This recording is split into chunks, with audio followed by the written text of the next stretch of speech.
Hi, Jack. Good morning, Abdul. How are you? Hi, how you doing? I'm well.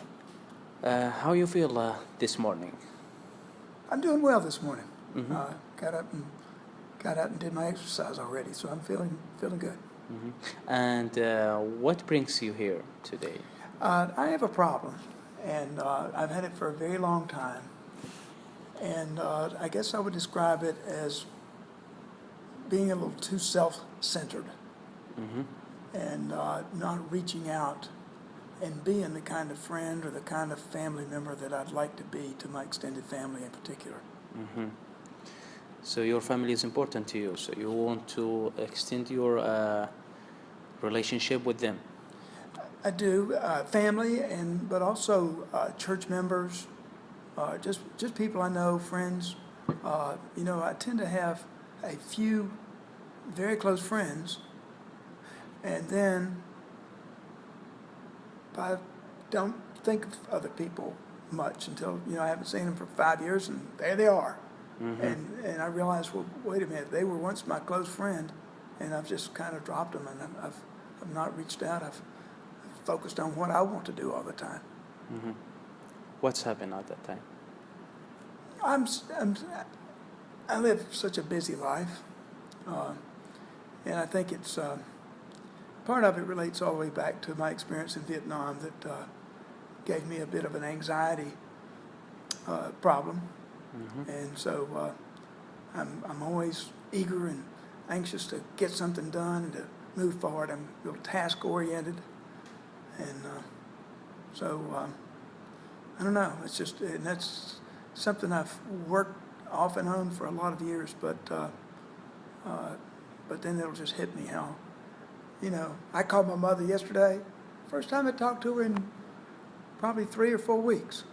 Mm-hmm. And it just wasn't right. I mean, it just wasn't right. I mean, if my own mother, I'm just too busy to call her, and she's 93 years old and living by herself. She has friends and other family, but there's no excuse for me not to be reaching out on a more regular basis. Mm-hmm. You're living a busy life. Too busy, too busy. I've actually, as a result of signing up for one more course here, the health coaching course, it made me so overloaded that I realized I've got to drop some other things out. And so I've had to postpone one of my goals I've been working on 3 years is to run a marathon. And I was going to try to do it by September the 10th. And now I've realized that I'm just too busy to be ready for it. So I'm putting that off until November the 15th. I was already scheduled to run one on November the 15th, but I'm going to do that one for the time trial and not run and take another month here to get everything else kind of caught up. Mm-hmm. So you want to follow your achievements and being a commitment person, but something like came up, make your life like busy, and you can't like achieve each um, task in a right way or Well, right time. yeah, I think the thing is that I find ways to be busy. I think that's, I think, maybe there's some psychology here about me procrastinating on some things or not wanting to do them. I want to get in that routine, do things I'm familiar with. So I stay busy doing work, study. And then next thing you know, even my wife is frustrated that I'm not paying as much attention to her as what would be good. So the recent thing about taking the course in school, yes, that was overloaded, gave me an overload from where I was, but I was already busy. I was already too busy to stay in touch with family and think about them and even just when I see them in a conversation, go out to visit somebody. I visited my brother-in-law a couple of days ago. His wife has been hurt. And so I was out to visit him. We took him some food and everything. Mm-hmm. But even in the conversation with him, I realized that I'm focusing still on me instead of being the kind Other of friend people. that I would like to be. Hmm. So you want to being more socialized, more like a person who can like offer help for around people, family, and thinking about like family. But what makes you concerned about this point? Well, my family, I mean, being that kind of person is, that's actually part of my spirituality. I believe in God, and I believe in relationship. I believe that that's when we find God, is when we are in relation with other people. I think that's when you have the burning in your heart to reach out to other people.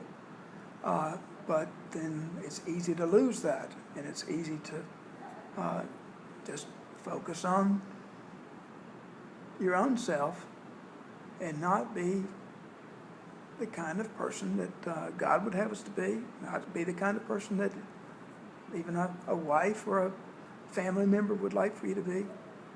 And so, yeah, I think it's something I'm called to do. Mm-hmm. It's just being a good person, and like I say, it's being a believer in God. I think it's so critical. Mm-hmm. Religion is very important to you. And Yes, relationships. my faith in God is a very important part of my life. Mm-hmm. I don't believe I can be healthy without having a strong spiritual faith. Mm-hmm.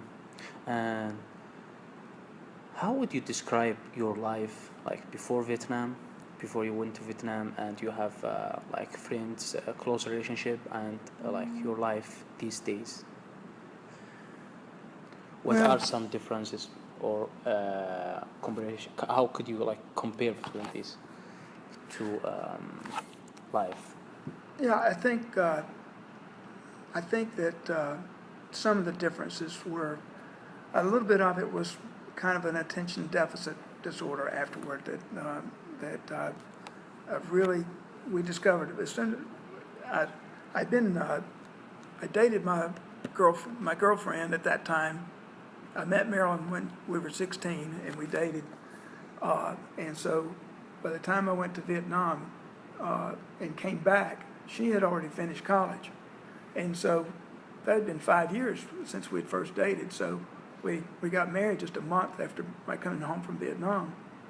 And so it was, but we quickly discovered that I wasn't functioning well. In the workplace, I couldn't, if I get distracted by too many things, that I didn't function well. So we realized that I had to focus on the job and let her focus on so many other things, keeping the house and paying the bills and all this.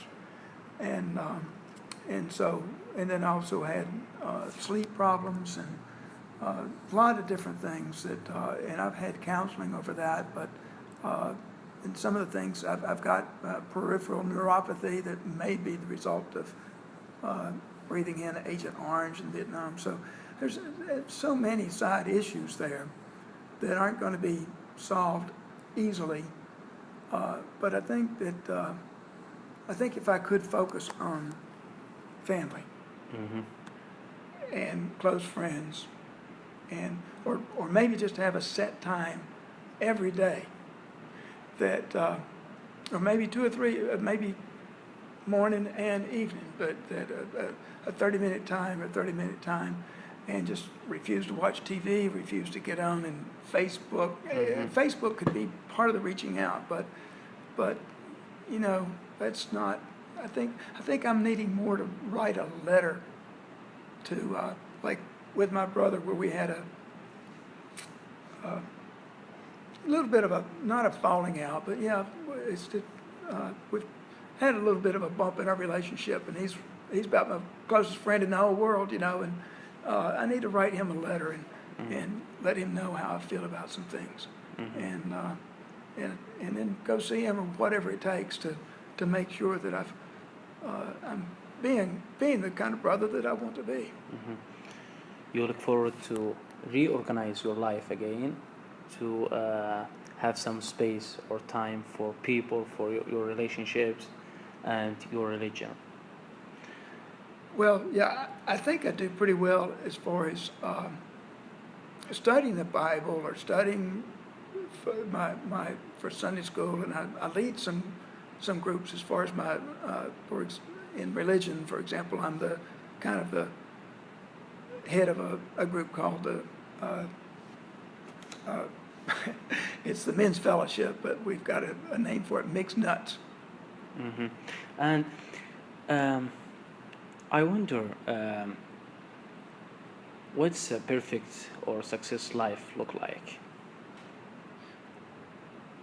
Well, I've had success in business and in my careers and things. I've set records, sales records, and different things. But I think like I say, I think the thing that would make me a more healthy person, a more holistically healthy person, would be to make sure that I'm getting more balance to it, getting more of that. And you use the word social, and I guess that's a good word, but I don't think of it as social because for some reason I think of being social is like going to a party and being the life of a party and knowing lots of people, and there's nothing wrong with that, but I think just even with just good relationships with the people that I do have, not to forget about them and not to, if I don't see this guy for a month, he didn't show up at church for a month, and then when he comes back and I see him, oh, yeah, how you been, But what happened that I wasn't concerned about him not being there all during that month? Because I was too busy thinking about work and school and all those things. I hear your health is very important and affect other aspects of your life. So how is that working for you in future? How could health and having a balance in health affect your life in general? Well, like I said, I think to be healthy, you need to be spiritually healthy, physically healthy, mentally healthy. It's mind, body, and spirit. And I think the way you achieve that, too, is within the community, having a close community of friends and family that support you, and you know that you can count on them. But I think I've been out of balance. I think I've been too devoted to him, and I've come off of that, after I became a multimillionaire and then lost all of that. And then I went through a lot of years of, about 10 years there of just totally reevaluating, and in particular the last 3, saying, well, no, it's not important to me to get back to something where I make a lot of money. I need to make a good living. So success is not anymore a lot of money or a lot of prestige or anything like that, but it's to find something that I can do that is, I do earn enough to live, comfortably, but then be able to enjoy those relationships, not for it to be just something that I'm doing because I know I should be doing it, but learn how to really, I want to see my brother, I want to be with him because, we were close. For all those years, we were very close. You want to develop your relationships, you want to improve your lifestyle, your daily activities, you want to enjoy your life with friend and family. Also, you have a belief in God, and that makes you comfort living peacefully, have a clear vision for future. Thank you, Jack, for coming in today and trusting me. I'm looking forward to seeing you soon. Very good. Yes, I'll be back in next week. Thank you so much. Thank you.